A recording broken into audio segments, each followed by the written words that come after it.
Hello and a very warm welcome to One TV News in English at 5. I'm Yanni Moutsios and these are today's top stories. Vladimir Putin and Austrian Chancellor Karl Nehammer are said to meet today. Zelensky claims thousands of civilians killed in Mariupol.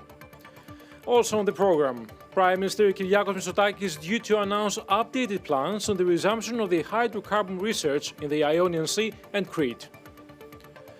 Russian journalists who broke onto a live news broadcast on Russian TV against the Ukrainian war, hired by Die Welt after being sacked by Russian state TV.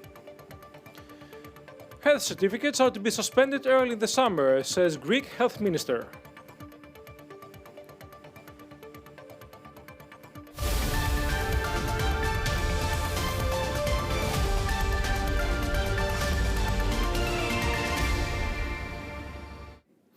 Austrian Chancellor Karl Nehammer is said to meet Vladimir Putin on Monday, the first European leader to meet the Russian president since Russia invaded Ukraine at the end of February.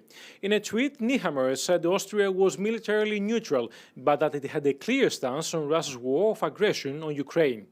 Meanwhile, Russia's defense ministry claims it has destroyed an S-300 anti-aircraft missile system near Dnipro, which had been supplied to Ukraine by an unspecified European country.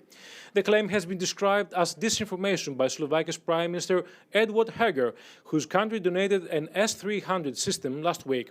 In his nightly address to the nation on Sunday night, Ukrainian President Volodymyr Zelensky accused Russia of having lost connection with reality to a degree that they accuse us of committing what Russian troops have obviously done. Tens of thousands of people have likely been killed in Russia's assault on the southeastern city of Mariupol, and over 300 Ukrainian hospitals have been destroyed, Zelensky told the South Korean parliament.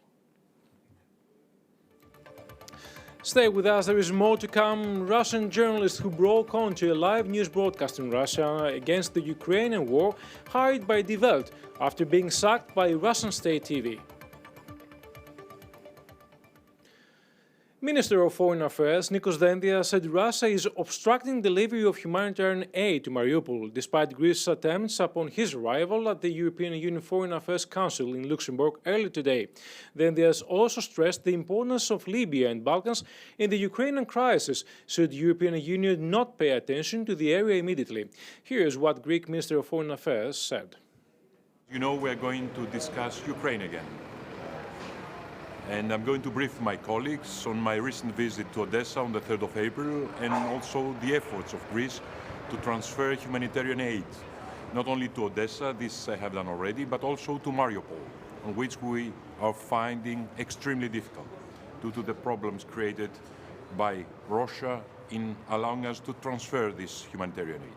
But also we're going to discuss the Western Balkans and Libya, and I'm going to ask my colleagues to hurry on this, because unless the European Union acts, and acts now, we are running the danger of this becoming theaters of the main crisis we are facing in Ukraine. As a final remark, I would like to say that this is a crisis referring to our values, to our core values. Also on the program, Prime Minister Kyriakos Mitsotakis is due to announce updated plans on the resumption of the hydrocarbon research in the Ionian Sea and Crete. German newspaper Die Welt has hired as a correspondent Marina Ovsyannikova, the Russian journalist who broke onto a live news broadcast on Russian state television in protest against the Ukrainian war, its owner Axel Springer said. Ovsyannikova, 43, will report for the newspaper as well as for Die Welt's TV news channel, including from Ukraine and Russia, according to the media group's owner. The former editor at Russia State Channel 1 defended the most important journalistic ethics, despite the threat of a state repression, with her on-air protest, Welt Group editor-in-chief Ulf Boschardt said in a statement. Ovsyannikova was fined 30,000 rubles, that is 215 pounds, for violating protest laws after her extraordinary demonstration against Russia's invasion of Ukraine last month. Ovsyannikova burst onto the set of the live broadcast of the nightly news shouting, "Stop the war, no to war."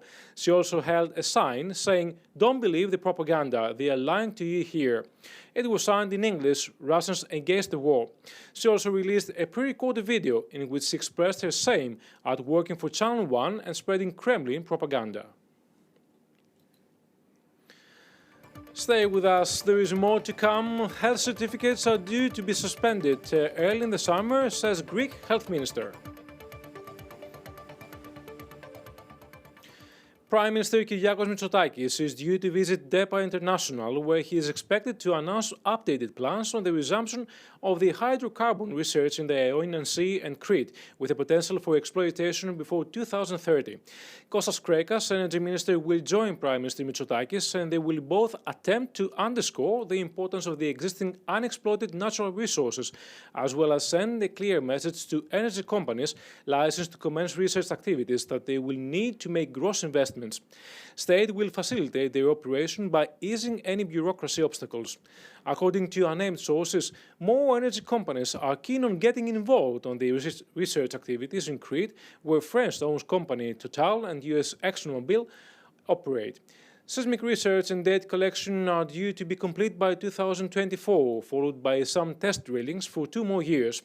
Provided scheduled milestones are met, Greece will be able to extract and produce natural gas as early as 2029 in sea blocks where licensing procedure has been completed.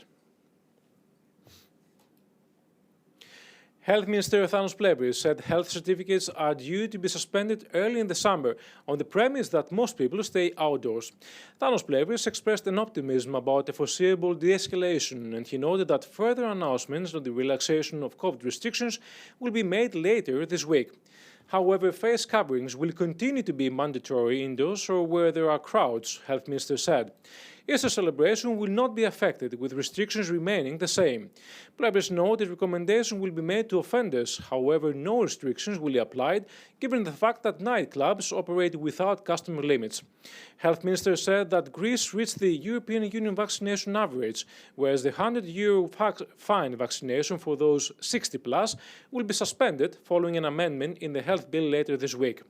Application of the €100 fine, however, will be reviewed in September, though those who opt to get vaccinated now, it is open to question whether they will be obliged to pay the fine. Plevris said that a 4th booster shot for the general public remains a possibility, depending on the conclusions drawn by the ECDC and the EMA. Tourism Minister Vasilis Kikilias said he has tested positive for COVID-19 on Monday. Kikilias said he would continue to perform his duties while remaining secluded at home. Health authorities on Sunday announced 8,635 new cases of COVID-19 and 51 virus-related deaths. That's all from us for now. Next news update in Greek at 6 o'clock. Thank you for watching.